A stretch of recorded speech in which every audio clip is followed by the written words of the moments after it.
What is going on, y'all? It's your boy Mr. J Pro back in the building. Hope you guys are doing well, keeping safe, doing your thing. Welcome back to episode number 2 on Started From the Bottom. This is simply a guide to help beginner videographers, to tell you my journey on how when I started from the bottom to where I am today and how I got there. Nothing exaggerated, just the raw truth of how you can get to where you need to be starting from the bottom. Today, we're going to talk specifically about building a portfolio. Building a portfolio as a new videographer is so important. Can be one of the hardest things to do if you overthink it. Don't overthink it.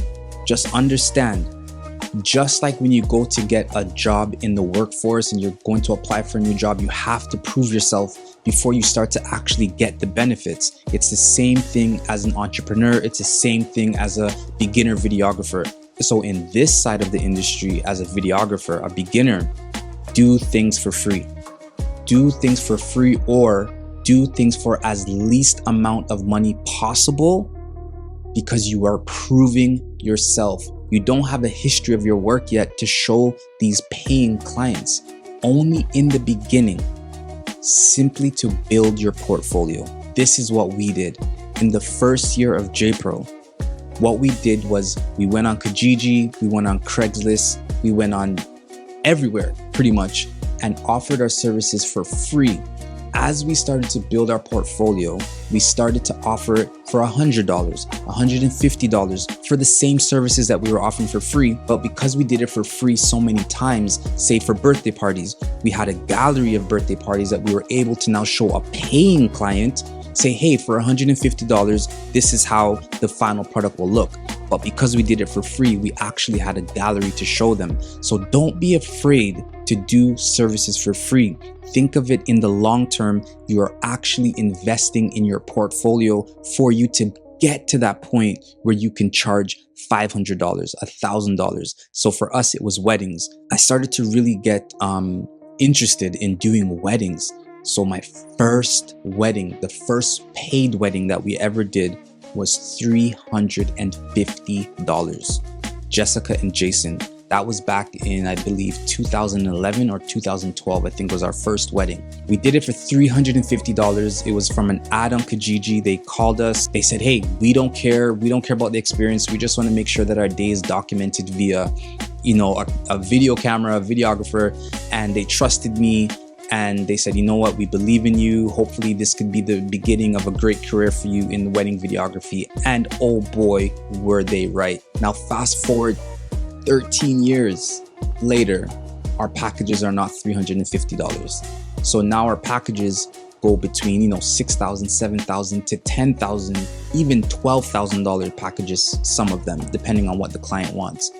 But it started from doing it for almost free. It started from doing it for very, very little because I had a plan in mind. I knew what it took to build a gallery. I knew that people are not going to trust me unless I have something to show them. And how I provide something for them to see is for doing it for free first. If you go to a client and let them know, hey, I'm a new videographer just starting out in this career, I'd love to offer my services to you for free, the chances are they're gonna say yes. Even if you're beginning, it's a benefit for them. Yes, it's a benefit for you, but majority it's a benefit for them. So please do not despise $0 in the beginning. When I left my full-time job to do and build Jonathan Productions, I took on agency jobs. So I went out of the 9-to-5 system because there's too much of a commitment on my life and trying to build this business. So I took agency jobs knowing that there wasn't so much of a commitment. So I was able to do things on the side. And if it conflicted with my work schedule, then hey, it sucks, but I'm not committed to that job as much as I would if I was in a 9-to-5 job like Honda. So I started to do agency jobs while I was building Jonathan Productions. So if I had to leave or just not show up, it's not the greatest advice, but that's what we did. I started to do agency jobs so I could more build my business and save up some money to get the right equipment that I needed to promote myself while I was building J-Pro. That's what I did. And that's what I encourage you to do, beginner videographer.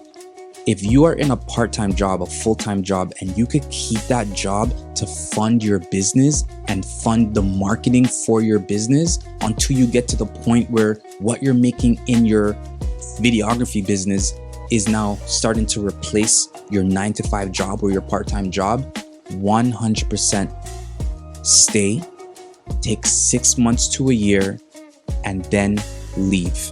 Like 100%. The old me, if you would ask me the same method 6 years ago, I was like, nah, get out of the 9-to-5, go straight into entrepreneurship. Don't worry about doing it for free. Don't worry about having $0. Just build your business.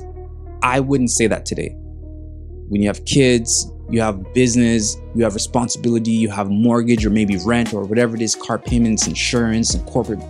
There's so many things that you have to take in consideration before taking that plunge into going full-time entrepreneur, or say for this specific purpose, full-time videographer.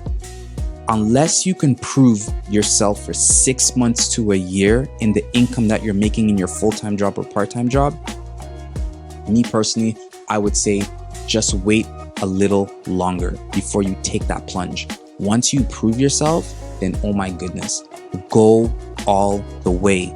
So I took the risk of not being guaranteed a 14-day check, but I knew I had what it took to be dedicated, to be consistent, and to hustle to make my own paychecks. And I've been doing that for 13 years, and my gosh, has it paid off. So I encourage you, new videographer, if you have a full-time job or a part-time job, use that income from your job to fund your passion, to fund your videography business. And while you're funding yourself, if you start seeing that the income is overlapping what you're making in your full-time job, then you're good. Then, and only then, I would say, start to find a way out of your full-time or your part-time job, because you already know the income that you could potentially make. So what I will also say is, if you focus on, say, 3 niches, so say real estate, weddings, and influencers, and you're just starting out, and you know, okay, I'm gonna go to 5 real estate agents and offer them 1 video each. I'm gonna go to 5 influencers and offer them 1 video each. I'm gonna offer my wedding services to 5 couples and offer it at a super low discounted price, say $100. I know it sounds crazy. Trust me, I know shooting a wedding for $100 might sound crazy, but let's just say 3. But if you have a long-term goal in mind, that $100 wedding will pay off perpetually. Every single time you go to a couple, you show them, hey, this is the last wedding that I shot, and you did that 5 times, you now have 5 different weddings to show a couple, the 6th couple, the 7th couple, the 8th couple, that you're now gonna charge $1,000.